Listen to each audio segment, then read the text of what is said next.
আমরা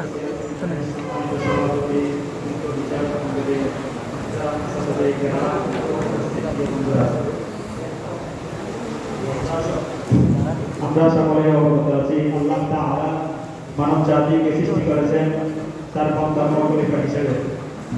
এটা মানুষ আশরাফুল মাখলুকাত বা সৃষ্টির সেরা। এখানে মানুষ ও সৃষ্টির পার্থক্য, এই পার্থক্য কার্যকর করার জন্য আল্লাহ তাআলা অনেক নবী রাসূল ও আসমানী কিতাব ও সুন্নাহ নাযিল করেছেন। এর দ্বারা সর্বশ্রেষ্ঠ নবী হযরত মুহাম্মদ মুস্তাফা সাল্লাল্লাহু আলাইহি ওয়াসাল্লামকে মানব জাতির হেদায়েতের জন্য সর্বশেষ কিতাব আল কুরআন দিয়ে প্রেরণ করেছেন। এর প্রিয় রাসূল আসার কোনো অবকাশ নেই, এটি আমাদের ঈমানের অঙ্গ। এই সম্পর্কে আল্লাহ তাআলা কোরআনে কারীমের মধ্যে ঘোষণা করেছেন, আল-ইয়াওমা আকমালতু লাকুম দীনাকুম ওয়া আতমামতু আলাইকুম নি'মাতি ওয়া রাদিতু লাকুমুল ইসলামা দীনান।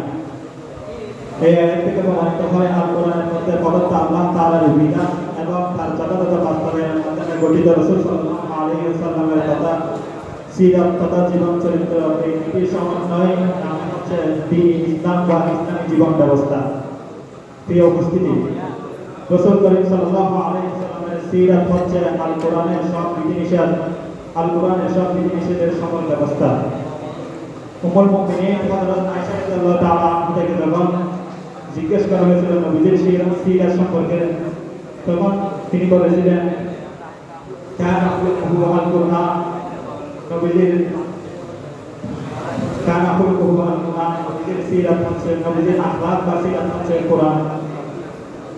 অর্থাৎ নবী করিম সাল্লাল্লাহু আলাইহি ওয়াসাল্লামের সিরাত বা জীবন চরিত্র হচ্ছে একটি জীবন্ত কোরআন। অতএব নবীজির সিরাত, নবীজি সাল্লাল্লাহু আলাইহি ওয়াসাল্লামকে জানতে হলে সব কিছুর আগে কোরআনকে তুলতে হবে।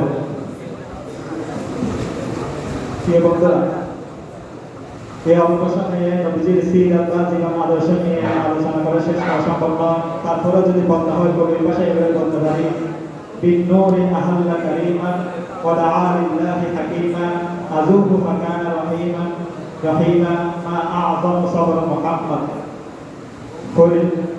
পরিশেষে আল্লাহর কাছে বিনয়ের সাথে ফরিয়াদ করছি, আল্লাহ তাআলা আমাদের জীবনের প্রতিটি ক্ষেত্রে নবীজির সিরাত অনুসরণ করার তৌফিক দান করুন। আসসালামু আলাইকুম ওয়া রাহমাতুল্লাহি ওয়া বারাকাতুহু।